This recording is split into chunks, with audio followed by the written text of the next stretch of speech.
Hello and welcome back to LTC Heroes Live by Experience Care.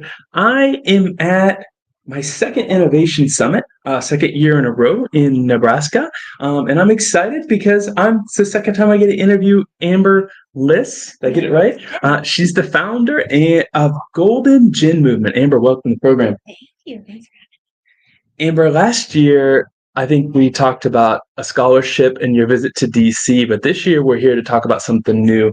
Tell me what this new initiative is and why you started, what the focus is. Well, with Golden Gen Movement, our mission is to shine a light on the compassionate teens and rewarding careers in senior living. And essentially, we want to attract people to serve in the field while showing appreciation to those who already do. Tease that out for me. What do you mean? What do I mean?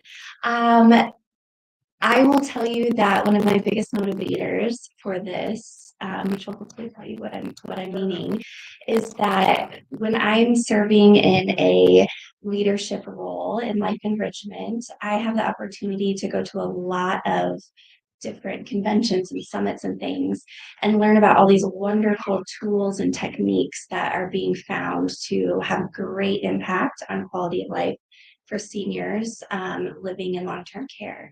But when you come back to a community and you are so excited to implement these things, you find that there's a struggle because you're short on team members and you're trying to just get the basic care elements done. And so a motivator for me was just seeing that we have great frontline caregivers who are doing the best that they can, and we have incredible communities. But because we just don't have enough people serving in the field, it really limits what we can do, which affects quality of life. So, And does anything currently exist that tries to do what you're focused on? I don't think so. I think that communities are really, I mean, and today it talks about it exactly at Summit. We're really focusing on retention and recruitment. And I think everyone is kind of fending for themselves as far as how to pull in team members. But the facts are there's just not enough people in the field. So even the communities that have more resources and are having better luck pulling in team members, we're essentially just kind of snagging people from each other. I don't know of anyone that is truly trying to impact the field as a whole and pull people into those frontline roles. Well, So I'm glad you're going to. I'm gonna sure try. So it made me think of kind of a couple different things, and I'll say it more as a commentary, and then let you take it the direction you'd like. One of the things we're doing at LTC Heroes and Experience Care is we've started a LinkedIn campaign similar with your kind of insight in truisms, where we're trying to go at young people that are in community colleges and might be trying to figure out what they want to do in life, trying to figure out what career can they, maybe take care of mom at home, maybe raise a baby, maybe support their partner and do part-time schooling. We're trying to bring them into long-term care before another major or degree or another industry gets them. And we're doing that on LinkedIn because LinkedIn allows you to find anybody that goes to community college. You can't even do high school. Otherwise, I would start at freshman in high school. Yeah. And then the second thing, and then I'll be quiet and let you take it, is last night when we were at the leadership get together where the mentees from last year are becoming mentors for this year for the leadership program here. There was a person who said, the key to what we're doing right now in staffing is we have to snag these 15-year-olds and 16-year-olds before they see anything else. Because once they touch our industry, they're going to realize it's so rewarding, they won't go shopping around. And I feel like those both things are kind of close to what you are going to be your number one focus. Us doing on the side and doing little campaigns isn't the same thing as you're living your life for it.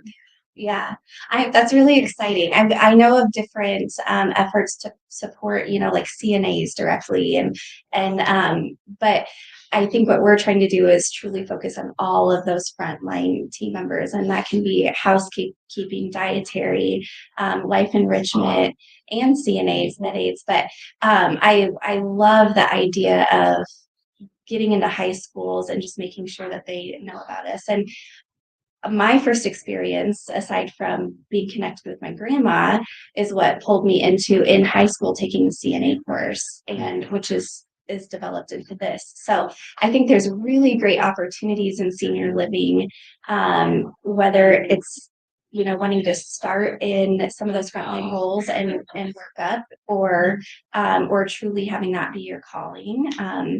I know someone that's served in housekeeping for like 23 years and is such an asset to her team and her community. And that's what I want to recognize and put out there for the world to see.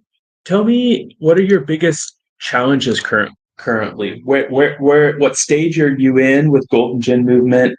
What's your next challenge that you need to tackle in the next quarter? Mm-hmm. We are super brand new. So right now we are just trying to get our name out there so people know that we even exist, and have a feel for what it is we're trying to do. And I think some of our biggest challenges right off the bat are going to be just having long-term care communities being all in. A lot of our initiatives that we want to launch really will require them nominating team members for awards, or accepting the gifts and things that we bring in, and really delivering those things. We just will need long-term care communities to just be all in with us.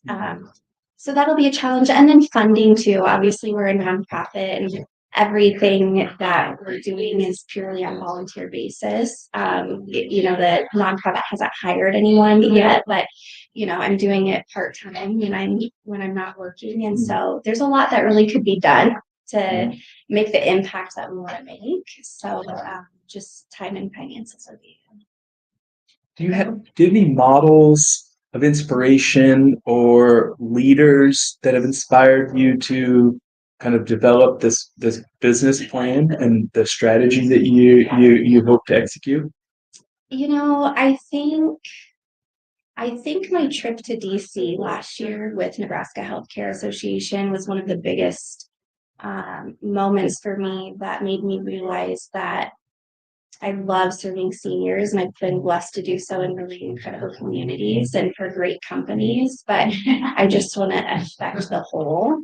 And so when I went to DC last year, I think it opened my eyes that there's ways to make a bigger impact.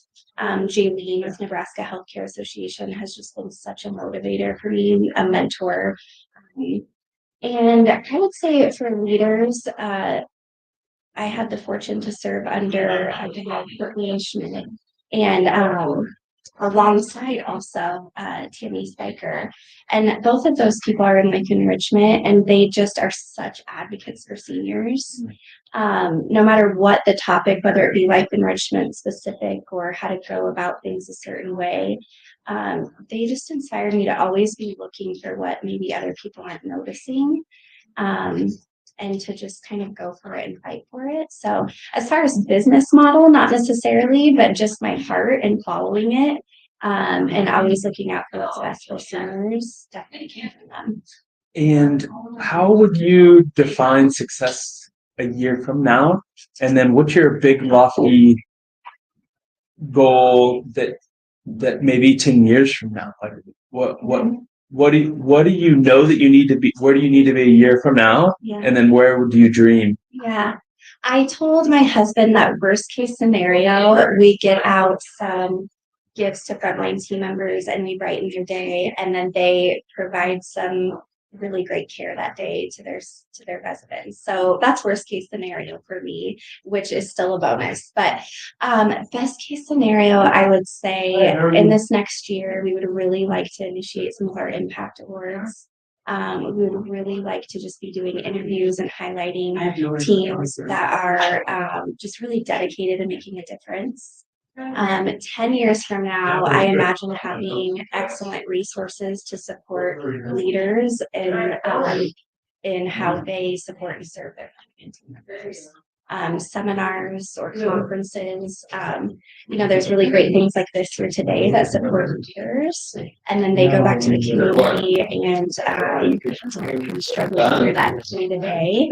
I would love stuff like this for frontline team members so that they feel inspired and motivated to go and then go back and provide great care. Tell me a little bit about this summit. What do you want to get out of it?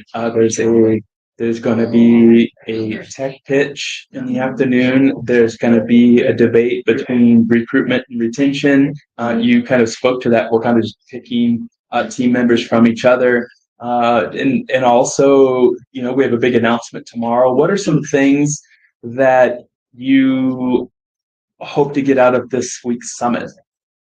To be honest, just as simple as being here and that being the focus.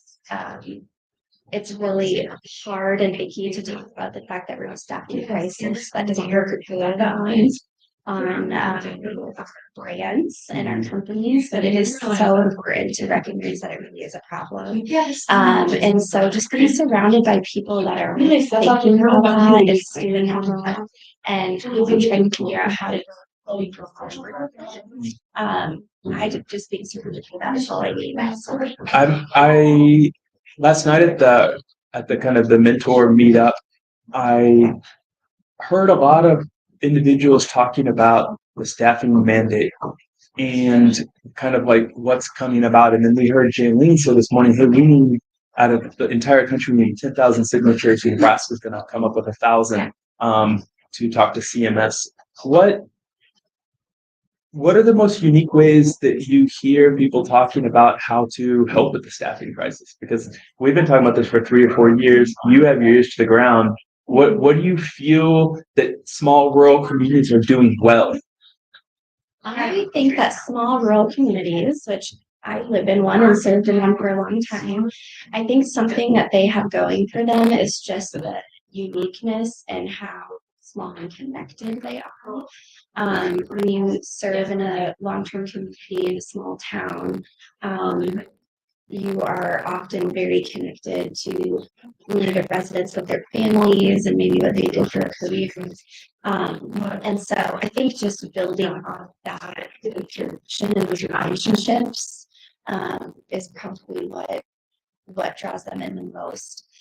I'm from Wahoo, for example, so we're a very small community with big communities around us, and oftentimes we have people from larger cities coming to Wahoo to serve because of the fact that we're so small and close-knit and feel like a family.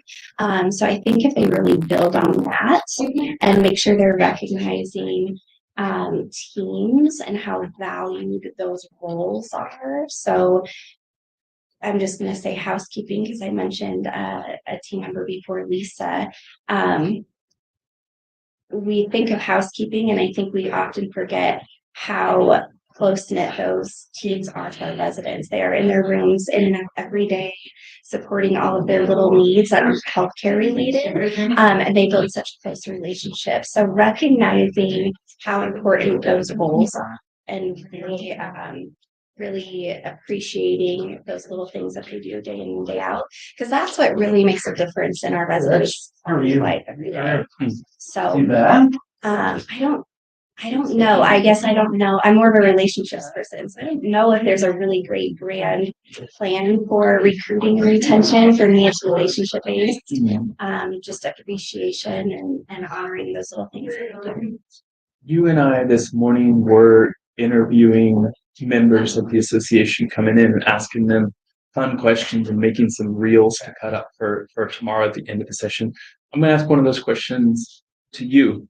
What's one of the most special moments you've had in the last year in the long-term care world with either the peers or residents families that's had an impact on you? Something that's really special in life enrichment is I feel like we get really meaningful connection every day. I kind of thrive on that, but I, in the last 6 or 7 months, started serving at a new community, and to be honest, I was a little worried about the size and not being in my hometown, people that I know, but the way in which our residents have welcomed me into their family there has just been the biggest cup filler for me. I nominated one of our assisted living residents to be assisted living resident of the year, and she won. And the hug that she gave me when we came home was genuinely one of the most heartfelt ones I've ever received in my life. And so that's been really meaningful for me. And then watching all of our residents just celebrate her and love on her because she truly did deserve it. It's really awesome. Thank you, Amber. This is what a cool story. Thanks.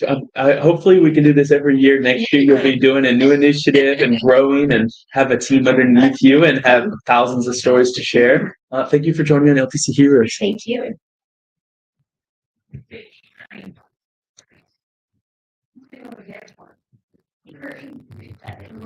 Yeah. Anyway.